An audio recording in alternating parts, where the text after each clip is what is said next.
the sheriff's people came by and said, you have to evacuate. This is moving way too fast, you have to evacuate. You have an hour to get out. 10 minutes later, they come back and they say, you have 15 minutes. 5 minutes later, they say, get out now. And you could see this wall of smoke, black smoke, and flames. Different people put different things in their vehicles. And it's very interesting when you decide what you're going to take from your home on very short notice. I'm an artist. We took my paintings. We took the family pictures.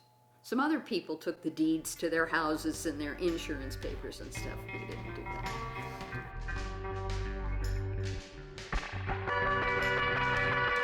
You got me howling at the snow moon. You got me feeling in the right mood. The moon has played me like a big fool. Let's close our eyes like we're used to. I see you playing all these funny games with my life frail and funny frame. Oh, your light has got me hypnotized. It's got me howling all through the night.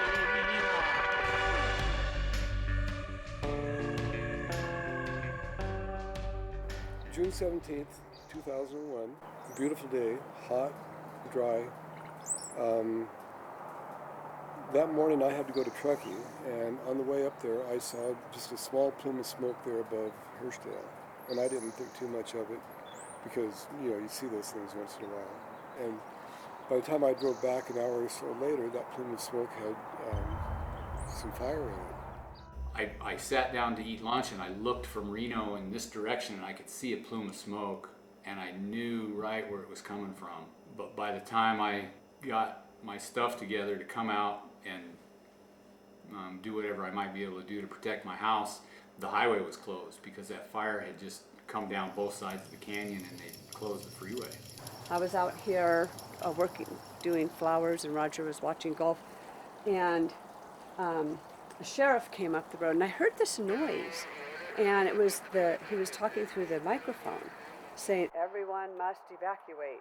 So I ran out to the street, and I said, "What did you say?" And he said, "You need to evacuate. You have like an hour."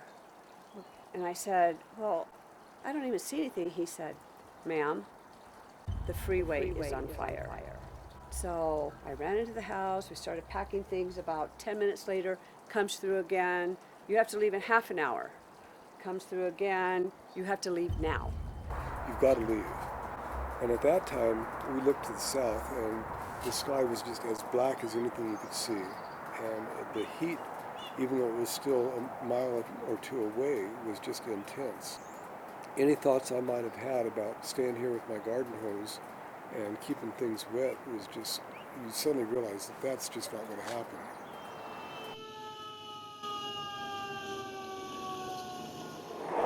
So they're telling us we have to leave, and I'm like, okay, what should I do? What should I do? So then I think, oh, I need some clothes. What should I do?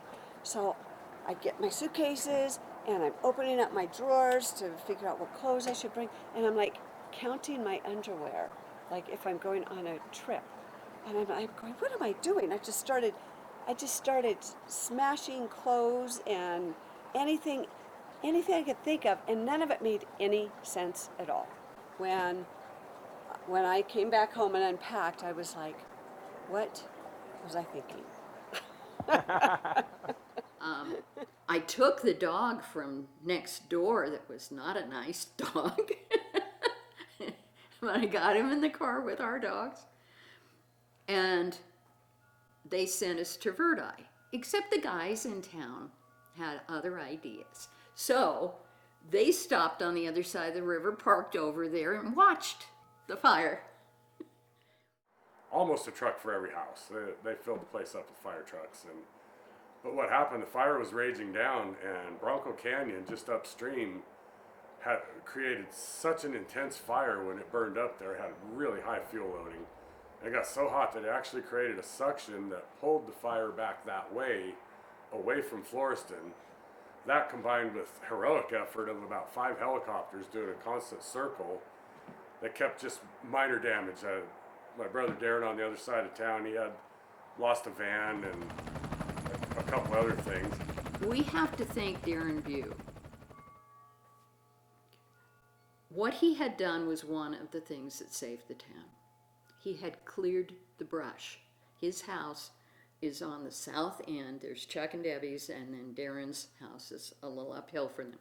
He had cleared the brush way back from all around his house. Well, when I bought this place, the brush just came right down to the back of the house. And so I started chipping away at it, cutting the brush and piling it and burning it. And eventually I got the fuels reduced to where I could create a broadcast burn, kind of burning across the landscape.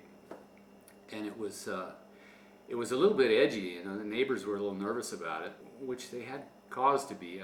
I was a little bit of a cowboy move, and I just kind of lucked out and didn't catch the forest on fire. But I did manage to get a really great defensible space around my house.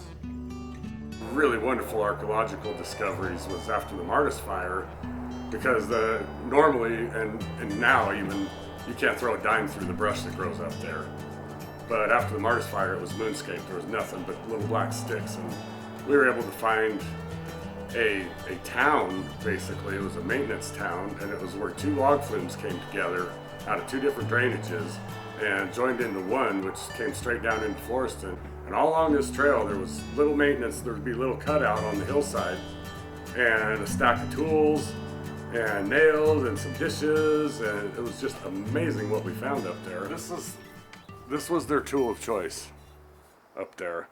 And there was a lot of these up there, and they would basically use them until this cracked, and then they would just cast them aside, and you would never find any of this stuff up there right now because of the brush that's grown back since the Martis fire.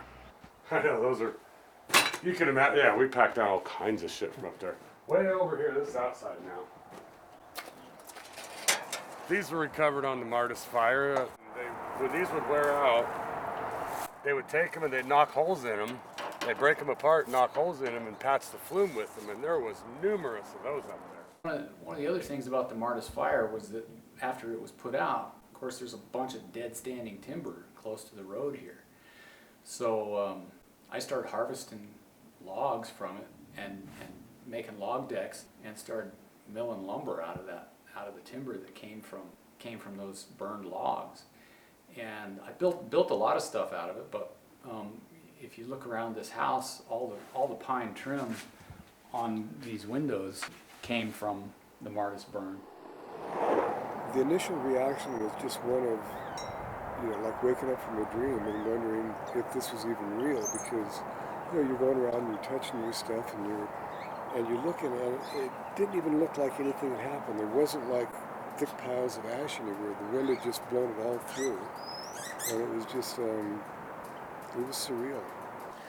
We thought the town was gone.